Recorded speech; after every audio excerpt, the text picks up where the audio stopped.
Bonjour à tous et bienvenue dans le journal de l'emploi focus sur le secteur des soins et de l'aide à la personne. On pourrait dire aussi les services à la personne. Avec nous, Najat Semdani. Bonjour. Bonjour. Vous êtes chef de projet régional chez France Travail Île-de-France. Alors, le secteur des soins à la personne, c'est un secteur qui est en tension ou qui offre de nombreuses opportunités? C'est un secteur très porteur en Île-de-France, alors non pas seulement en Île-de-France, globalement France entière. Peut-être déjà expliquer que c'est lié à la démographie, au vieillissement de la population, avec aussi des besoins des personnes de plus en plus d'être soutenues à leur domicile. Et en Île-de-France, c'est à peu près 40 000 besoins sur ces métiers. 40 000 offres d'emploi. Absolument. Sur l'année. Tout à fait. Et des besoins qui restent plus ou moins constants. Et avec ce sujet qui est très important dans ces métiers, c'est ce lien intergénérationnel. Donc on cherche avant tout des personnes qui ont une appétence sur la relation humaine. Et donc c'est vraiment des métiers porteurs et surtout accessibles à tout niveau de qualification. Et c'est des métiers pour lesquels les entreprises ou associations ont du mal à recruter. Mais c'est quoi ces métiers? Il y a quoi par exemple? Effectivement, alors déjà des difficultés de recrutement, parce que comme je l'ai dit, ce sont des métiers où on est vraiment en relation avec l'humain, avec la personne, des personnes souvent vulnérables. Et donc, on va chercher avant tout des compétences. Et donc, si on regarde un peu en zoom sur nous, les enquêtes qu'on mène sur les tensions de recrutement, c'est à peu près 86% pour les métiers de l'humain qui sont les plus recherchés, de tensions identifiées par les entreprises. Donc, ça veut dire qu'à 86%, elles disent qu'elles auront beaucoup de mal à trouver des candidats. Donc, les candidats qui se positionnent auront beaucoup de chance pour être recrutés. Et ensuite, ces métiers, ce sont des métiers qui peuvent être variés. Ça passe de l'aide ménagère qui va aider au maintien de la propreté et du soin dans le logement de la personne et va l'aider surtout à pouvoir vivre tranquillement dans son logement, à l'aide auprès des personnes âgées qui va vraiment s'occuper plutôt là des soins, du coucher, du lever pour s'assurer que la personne puisse être en autonomie, absolument, faire les courses. Un lien aussi social, garder le lien social, échanger et garantir que la personne est en sécurité dans son logement et va l'accompagner dans ses actes au quotidien. Mais il y a aussi ce qu'on appelle les auxiliaires de vie, les aides-soignants, où là où il faut des diplômes, mais là aussi, ça recrute énormément. Absolument. Donc, on a vraiment ce parterre de métiers. Et avec des métiers plus qualifiés, plus on peut avancer, on peut avoir des métiers qualifiés qui vont exiger certains diplômes et qui permettent aussi, si on ne veut pas travailler qu'au domicile des particuliers, de pouvoir travailler aussi en structure. Donc là, on a l'exemple des auxiliaires de vie ou des aides-soignants qui peuvent travailler aussi bien au domicile des particuliers qu'au sein de structures pour pouvoir accompagner les personnes âgées dans leur quotidien. Alors, de vrais besoins, c'est au niveau de l'Île-de-France, c'est même devenu une priorité régionale.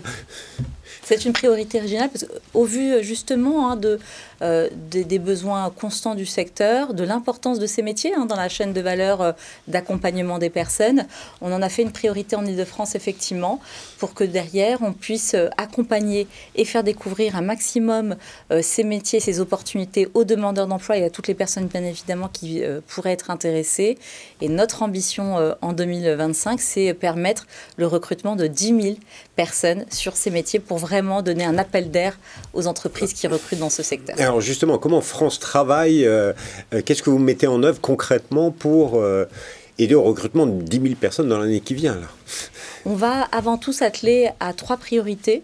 Déjà, faire découvrir aux demandeurs d'emploi qui ne connaissent pas ces métiers les contours, sortir parfois des lieux communs, casser les préjugés, parce qu'on peut aussi avoir des préjugés ou des idées reçues sur ces métiers, et faire en sorte que ces personnes puissent découvrir dans la réalité concrète des métiers, notamment avec l'immersion comme dispositif dans les structures pour aller voir concrètement qu'est-ce qu'on fait au domicile d'un particulier ou d'une structure. Alors justement, parlons-en de cette immersion. Comment ça se passe concrètement, ça m'intéresse, je dis à mon conseiller France Travail, je voudrais découvrir et puis je vais dans une structure, je vais voir, j'accompagne une personne qui fait ce métier. C'est effectivement ça se passe comme cela. On a donc les conseillers France Travail qui sont en relation avec des entreprises pour leur dire laissez les demandeurs d'emploi pouvoir découvrir vos métiers. Alors on leur dit aussi aux entreprises pour qu'elles soient aussi accueillantes. C'est bien évidemment un moyen pour elles d'aller accueillir des nouveaux talents. Donc c'est aussi important qu'elles ouvrent leurs portes à tous les curieux qui veulent en savoir plus sur ces métiers. Et derrière, nous on garantit une convention de stage pour que les personnes puissent aller tranquillement réaliser cette découverte.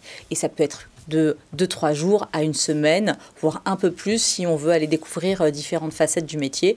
Donc c'est très simple de mise en œuvre et derrière, ça permet vraiment aux personnes de se faire une idée concrète sur ces métiers parce qu'une orientation professionnelle, un parcours d'évolution professionnelle, c'est très important de le bâtir sur des bases solides et l'immersion fait partie des leviers pour y parvenir.